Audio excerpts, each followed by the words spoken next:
We've been waiting for this ground offensive for the last few weeks. Well, it's certainly underway at the moment. And in the last few hours, we've heard that the IDF have blocked the Salah al-Din highway just down to the south here, just north of the Gaza River. They've used bulldozers to actually block the road. The IDF focus clearly is now on the north of the city. This is clearly a coordinated air and land campaign. There were 600 airstrikes overnight. There were only 450 the previous night. There's new IDF footage emerged of some of the armour that's been operating inside the confines of the Gaza area, although not inside the city itself. They're currently clearly focused on the semi-rural environment because the tanks aren't actually suitable for going inside the city. But the IDF has claimed that they have killed dozens, in their words, of Hamas militants over the last 24 hours.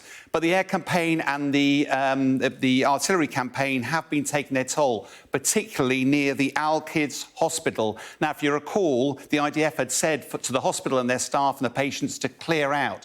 But it's pretty evident the staff have just turned around and said, we're just not able to do that with the patient's safety in mind. Meanwhile, the IDF are actually closing in on all three sides of the city with an armoured ring, which is very much as we'd expect.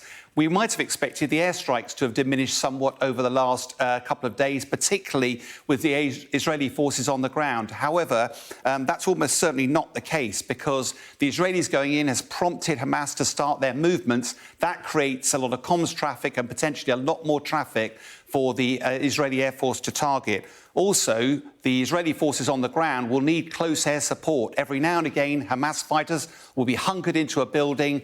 Either the Israelis go in on foot, which will be incredibly dangerous, or they call in precision strike from the Air Force very close to their own positions, which, of course, is incredibly dangerous to do. There'll also be a number of restricted targets which will not be allowed to be attacked, like hospitals. The challenge, of course, is that if Hamas retreat into those and continue fighting from within the confines of areas like hospital, there's a grave risk that they start becoming legitimate targets.